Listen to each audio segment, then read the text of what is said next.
Primeira epístola, primeira carta de João, capítulo 5, de 10 a 13.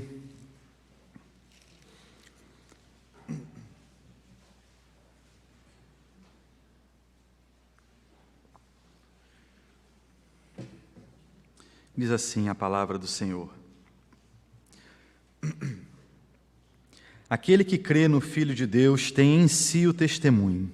Aquele que não dá crédito a Deus o faz mentiroso, porque não crê no testemunho que Deus dá acerca do seu Filho.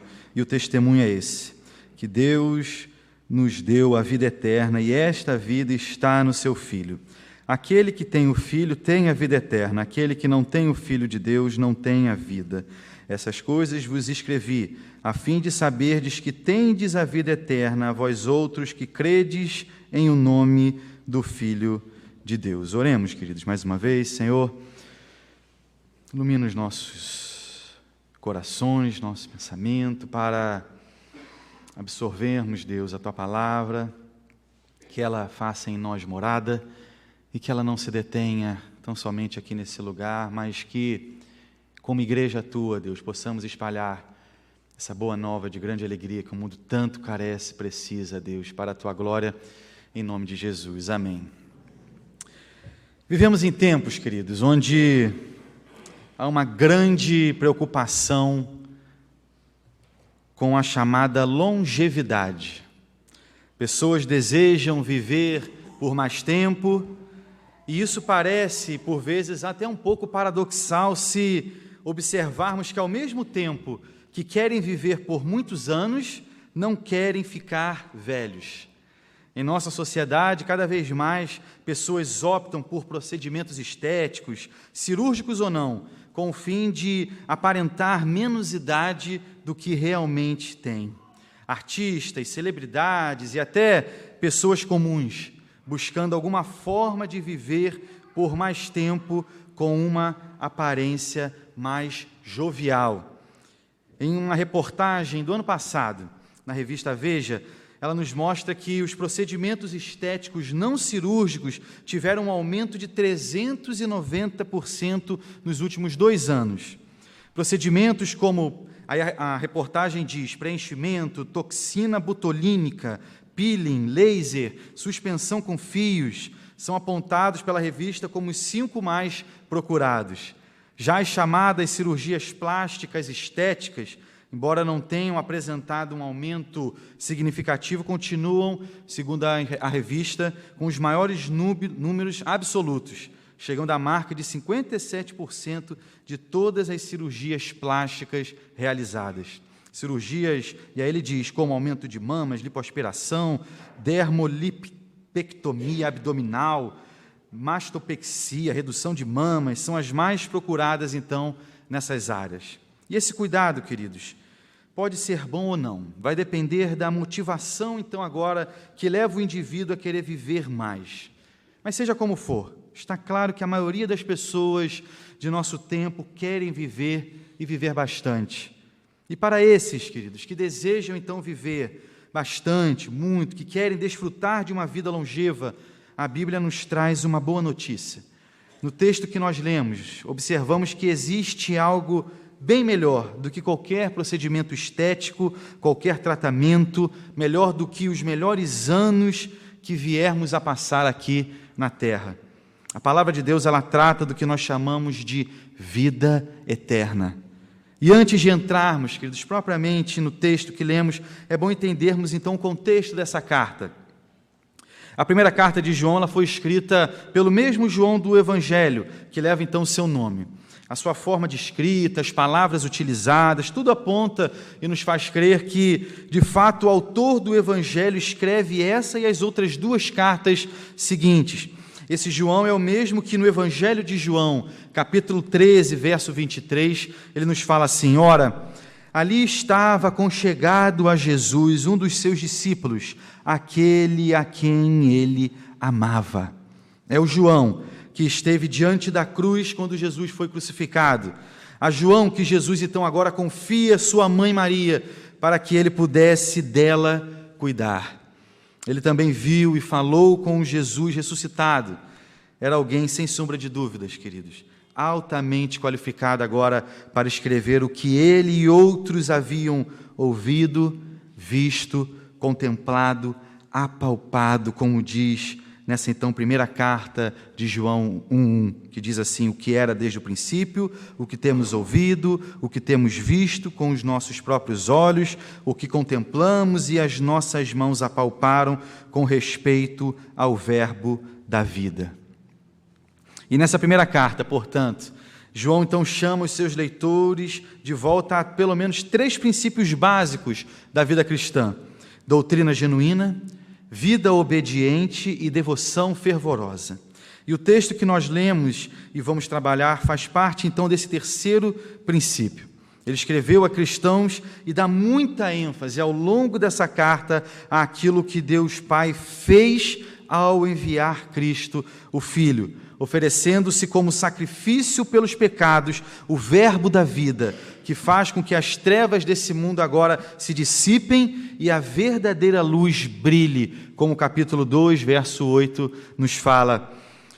E estudiosos afirmam, queridos, que João provavelmente escreveu essa carta em Éfeso, para onde, ao que tudo indica, ele havia então se mudado. Essa carta tinha a intenção de ser lida por aquela igreja e possivelmente também pelas outras igrejas ali das cidades vizinhas. Éfeso era uma cidade importante, portuária, rica e altamente influente ali na província romana da Ásia. Esse então, queridos, é o cenário dessa carta que nós então lemos agora. E veja, João aqui ele não elabora exatamente um tratado sobre o que é a vida eterna. Ele, na verdade, vai trabalhar esse assunto, chamando agora os cristãos a pensarem, a refletirem acerca desse tema, e é isso também que nós faremos aqui nessa noite. Com isso, nosso primeiro ponto é que a vida eterna, queridos, ela é dada por Deus. A vida eterna ela é dada por Deus, verso de número 11. Se possível, mantenha a sua Bíblia aberta. Verso de número 11.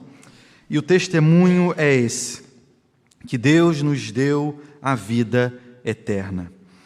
João escreve, como já falamos, para cristãos e afirma que foi Deus quem lhes deu a vida eterna. Apesar de serem tantos anos nos separando da época em que João escreve essa passagem, percebemos como ela é atual, contemporânea. Muitos até hoje imaginam que precisam fazer ou mesmo comprar algo para ganhar essa vida eterna. Por exemplo, na época quando eclodiu ali a Reforma Protestante, um dos questionamentos que Lutero fez ali em suas 95 teses foi justamente a chamada venda de indulgências, ou seja, a igreja tinha o poder de conceder o perdão divino a todo aquele que pagasse por isso. Assim a pessoa poderia desfrutar da vida eterna, do chamado perdão eterno. E isso poderia ocorrer até mesmo àqueles que já haviam falecido. O parente, com medo de que seu ente querido não estivesse no céu, pagava o que fosse para que a pessoa então pudesse viver a vida eterna com Deus. E pasmem, meus irmãos, até hoje existem pessoas que não exatamente dessa forma, mas que tratam seu relacionamento com Deus como uma espécie de barganha. Se eu der o dízimo, eu terei o olhar de Deus agora sobre a minha vida. Se eu vir à igreja e simplesmente fizer aquilo que me pedem, senta, levanta, sorrir uns para com os outros, cumprimentar o pastor ali na porta, pronto, fiz a minha parte e agora então Deus deverá fazer a dele, me concedendo tudo aquilo que quero. Muito cuidado, queridos. Às vezes nós embarcamos em uma situação assim sem nem percebermos. Darmos o dízimo é extremamente importante, mas não por conta de algum tipo de barganha, mas porque é necessária a manutenção da casa do Senhor. Eu venho à igreja para adorar aquele que morreu por mim, que deu sua vida em meu lugar, e eu só consigo, queridos, amar ao Senhor, porque Ele me amou primeiro. Não há nada que eu possa fazer que venha a ser motivo de troca com o Senhor, porque, queridos, eu e você, nós não temos nada a oferecer a esse Deus. Tudo é dele, tudo vem dele, é somente pela graça. pelos méritos e suficiência de Cristo, que hoje então estamos aqui, congregados, ajuntados, unidos como o chamado povo da aliança, como rebanho do Senhor, como o próprio corpo de Cristo. Adoramos ao Senhor por quem Ele é. Não devo, no entanto, buscar as bênçãos e me esquecer do Deus da bênção. E olhando sobre a questão específica, queridos, da vida eterna, observamos como religiões por aí afora advogam essa questão tão fortemente, ao ponto de pessoas se matarem e levarem outras tantas consigo por acreditarem que para elas existe algum tipo de favor especial quando estiverem ali no céu com Deus. Pessoas que pensam ser necessário pagar algum tipo de sacrifício ou mesmo de que devem praticar boas obras para então receberem um lugar no céu.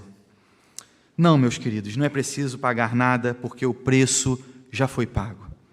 Cristo pagou o alto preço com a sua morte e a sua ressurreição. Recebemos o presente. E quem recebe o presente, ele não paga o preço desse presente, simplesmente o recebe. E Cristo nos comprou a vida eterna. E reverendo Nicodemos, comentando essa parte, ele afirma que a vida eterna é o alvo supremo da religião. Isso deve ser motivo, queridos, da nossa eterna gratidão, adoração, nosso louvor. Nós fomos comprados por esse precioso sangue de Jesus.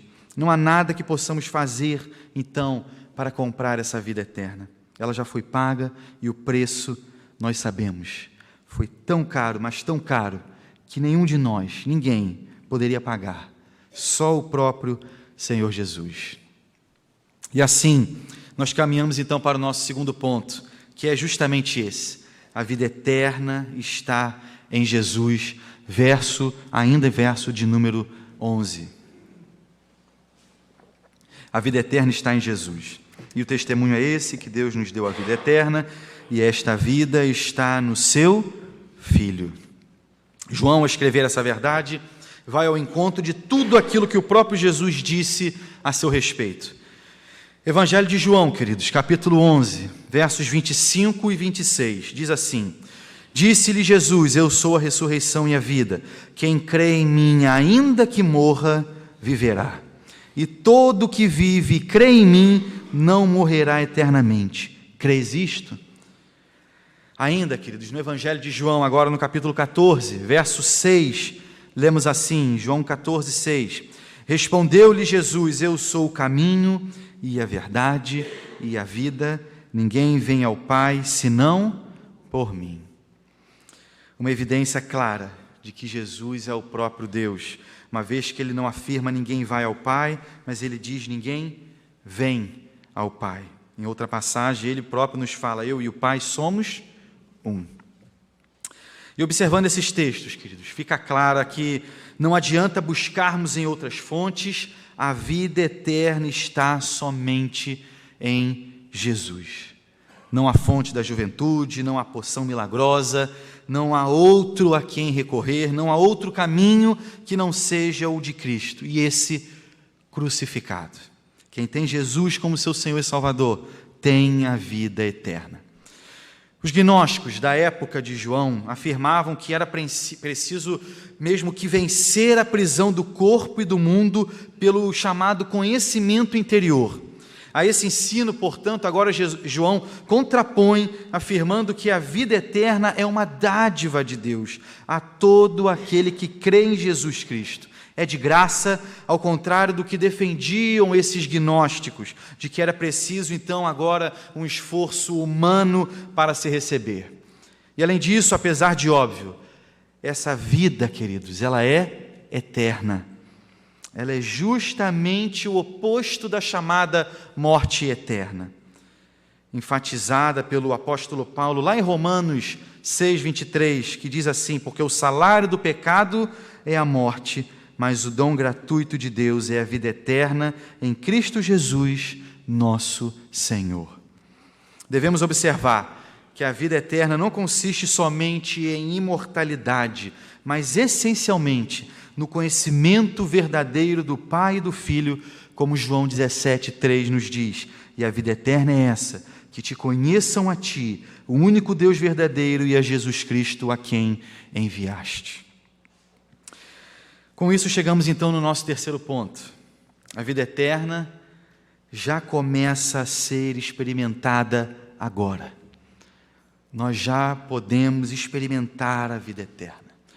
João fala de um aspecto da vida eterna futuro, não deste mundo, mas do mundo vindouro, novo céu e nova terra, onde habitam justiça. Porém, existe igualmente um aspecto presente, uma vez que João afirma que Deus já nos deu a vida eterna. Veja em 1 João 5, 11 e 12 o que está escrito. E o testemunho é esse, que Deus nos deu a vida eterna, e esta vida está no seu Filho. Aquele que tem o Filho tem a vida. Aquele que não tem o Filho de Deus não tem a vida. Com isso, a recepção da vida eterna era algo já acontecido, consumado, dado por Deus.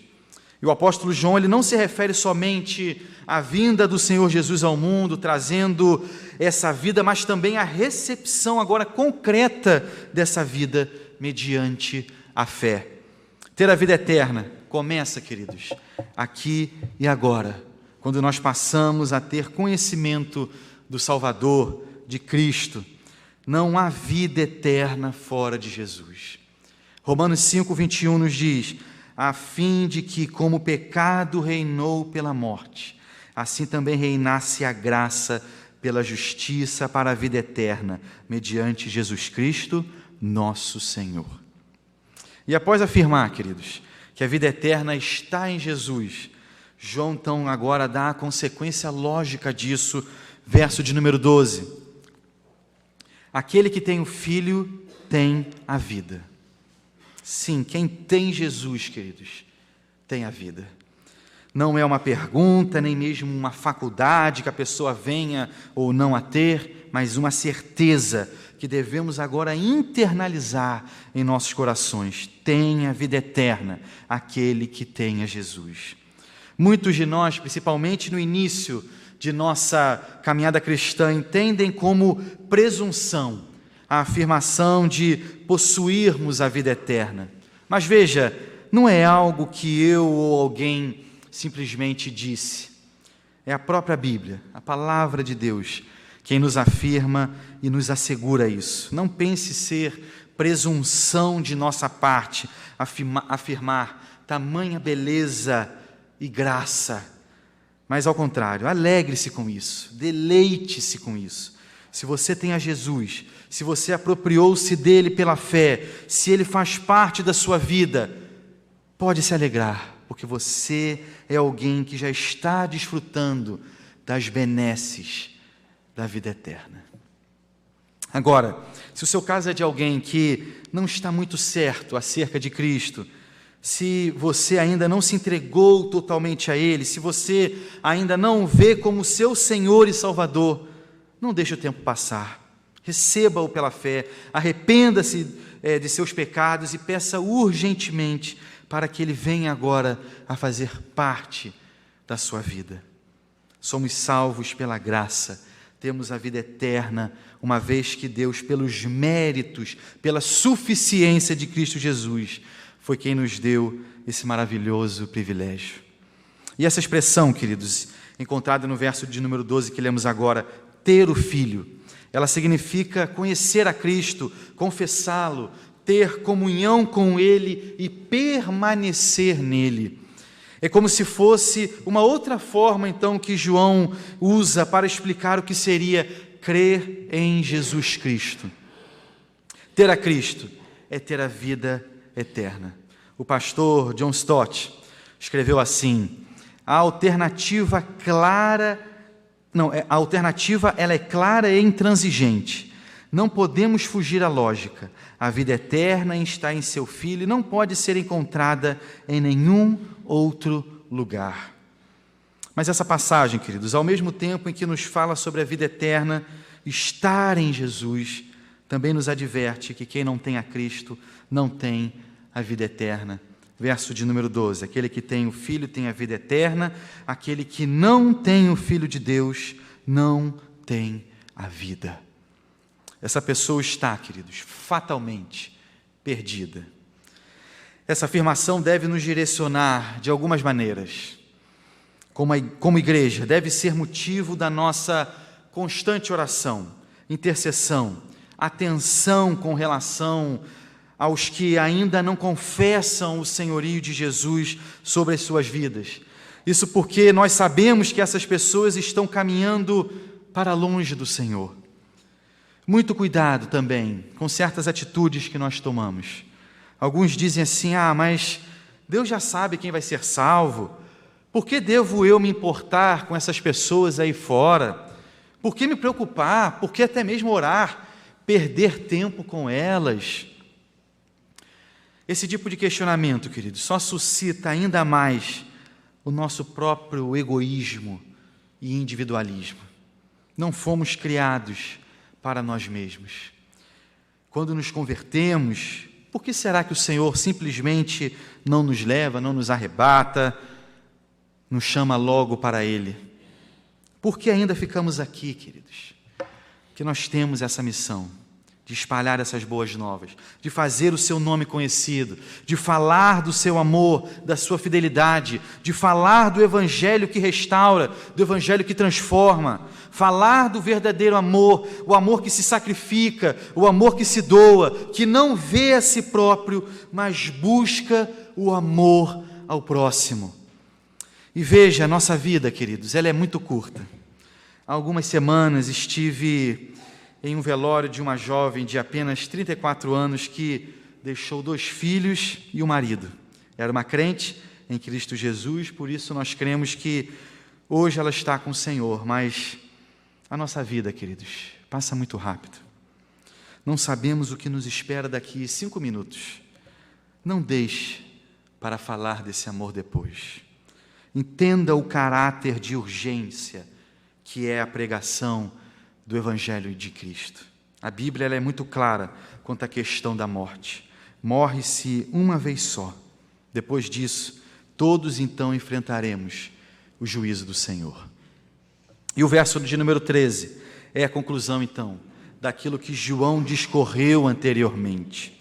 Ele não escreveu essas palavras para deixar ninguém atemorizado, nem mesmo tinha a intenção de apertar aqueles irmãos salvos, mas ao contrário, escreveu para que fossem confortados. E vemos então o real propósito de João, verso de número 13, queridos. Essas coisas vos escrevi, a fim de saberdes que tendes a vida eterna, a vós outros que credes em o nome do Filho de Deus. Essa expressão, a fim de saberdes, é uma expressão de convicção, queridos.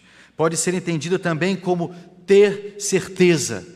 O crente, o cristão, ele tem a certeza da vida eterna e agora o direito de ser filho de Deus, como nos mostra o Evangelho de João, capítulo 1, verso de número 12, assim: mas a todos quantos o receberam, deu-lhes o poder de serem feitos filhos de Deus, a saber, aos que creem no seu nome.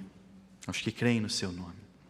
João escreveu para que nós cristãos, em meio a adversidades, em meio às lutas, em meio às dificuldades, soubéssemos que somos possuidores da vida eterna. Estamos aqui de passagem, peregrinos nessa terra. Logo estaremos, queridos, com o Senhor. Ainda que nos venham dor, angústias, perseguições, é confortador saber que nos aguarda a vida eterna em Cristo Jesus. Enquanto esse dia não chega, não deixe de anunciar essa clara mensagem. A vida eterna é dada por Deus e está em Jesus Cristo. 2 Coríntios 5:1, o apóstolo Paulo nos diz assim: sabemos que se a nossa casa terrestre desse tabernáculo se desfizer, temos da parte de Deus um edifício, casa não feita por mãos, eterna nos céus. João, nessa carta, queridos, procura assegurar aos que já têm fé a que também tenham, então, certeza da vida eterna. Há um comentarista, A.T. Robertson, ele escreveu assim: João deseja que eles tenham vida eterna em Cristo e que saibam que a possuem, mas não com uma superficialidade petulante. Não é, queridos, porque tenho a vida eterna que agora eu devo me sentir superior aos demais. Ao contrário, como nós falamos, isso deve nos tomar de vontade para fazer, de vontade para ministrar, para orientar, para pregar e espalhar a boa nova de salvação, de grande alegria, que é o Evangelho de Cristo Jesus.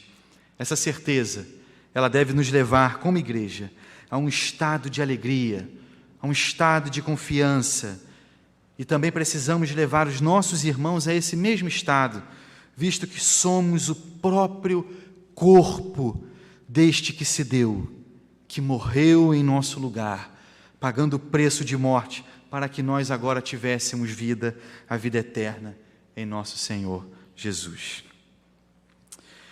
E você, querido, crê que verdadeiramente Jesus Cristo é o Senhor e sustentador da sua vida? Crê que de fato Ele morreu para te dar a vida eterna? Pensar na vida eterna te traz alegria, te traz conforto, ou te traz tristeza, te traz algum tipo de temor? Veja a maravilhosa obra de Cristo ali na cruz. Veja o amor de Deus que enviou o seu único Filho por amor de nós. Você deseja a vida eterna? Para você é algo próximo, é algo possível, ou ainda fica muito ali no campo das ideias, como se fosse, quem sabe, algo ainda distante? Pense na urgência da pregação. Reflita sobre o seu compromisso espiritual. O que você tem feito da sua vida espiritual, querido? Tem dado qualidade a ela? Ou tem deixado de lado como uma espécie de livro na estante, que você sabe que é um bom livro, você passou ali na livraria, comprou esse livro afirmando, não, eu vou ler esse livro, não empresto esse livro para ninguém. Porém, tal como a sua espiritualidade, ele está ali, pegando poeira na estante, você se alegra em vê-lo, mas não o manuseia, nem mesmo o conhece por dentro, não tem intimidade com ele. É assim a sua vida espiritual? E se esse livro fosse a Bíblia, ficaria parado ali na sua estante, tomando poeira durante a semana? Busque a Deus em sua palavra, tenha intimidade com Deus, ore a Deus pedindo prazer, pedindo alegria em servi-lo, e principalmente, que essa convicção da vida eterna traga a você paz, te traga descanso, te traga conforto em Cristo, mas também que te impulsione agora a espalhar essa mensagem que o mundo tanto precisa, de alegria, que é o Evangelho de Cristo. Sir James Simpson, o descobridor do clorofórmio, estava em seu leito de morte quando um amigo lhe perguntou: Senhor, quais são as suas especulações nesse momento? Ao que Simpson respondeu: especulações. Não tenho especulação alguma, porque sei em quem tenho crido, e estou certo que é poderoso para guardar o meu depósito, o meu tesouro, até aquele dia.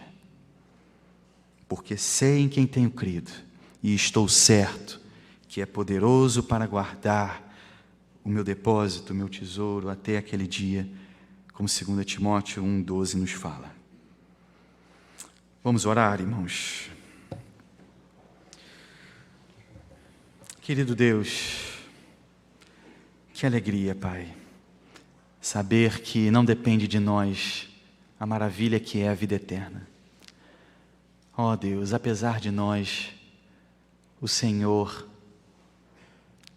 envia o seu Filho, nos ama, que morre, que se dá naquela cruz, que ressuscita, que recebe, Deus, toda a culpa, para que nós pudéssemos em Ti sermos agora livres, Senhor, e gozar e desfrutar, Deus, da maravilha que é sabermos que em Ti nós somos salvos, que em Ti, Deus, nós temos a vida eterna. E a igreja, Deus, é um pouquinho daquilo que vamos certamente contigo desfrutar, da bênção de termos irmãos ao nosso lado, do gozo, da alegria, Deus, permanente contigo.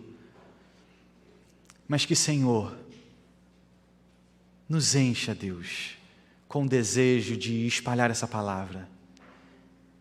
Que percebamos, Deus, que o mundo tanto carece de Ti, de conhecer o Teu Evangelho, dessa obra salvífica, redentora de Cristo. Sabemos que o mundo ele jaz no maligno e que, ó Senhor, as boas novas de tanta alegria já nos foram reveladas e nós temos acesso, Deus, mas por vezes nos falta intrepidez, nos falta compromisso contigo e até mesmo contato com a Tua palavra, intimidade com o Senhor. E essa é a nossa oração, Senhor. Dá-nos intimidade contigo, comunhão, Deus. Aumente a nossa fé. E se há alguém aqui, Deus, que ainda não entregou-se totalmente a Ti, ao Teu senhorio, ó Senhor, trate esse coração. Converta, Deus, esses corações a Ti, porque é o Senhor e é uma obra Tua, Deus, de convencimento da verdade, de abrir os olhos da cegueira para enxergarmos as maravilhas da Tua lei. E que, Senhor, com essa convicção, com essa certeza, possamos, assim como o nosso Senhor Jesus e aqueles 12, espalhar essa boa nova.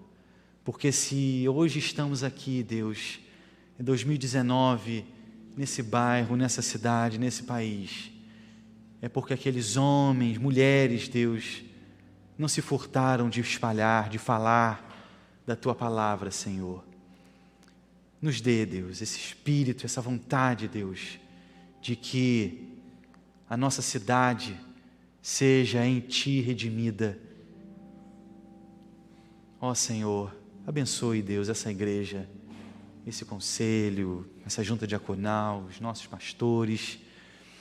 Conserve, Deus, essa igreja fiel, Pai, à Tua palavra, aos Teus ensinos, que ela não se desvie, Deus, do propósito de Te adorar e de espalhar, Deus, essa verdade tão maravilhosa que o mundo carece.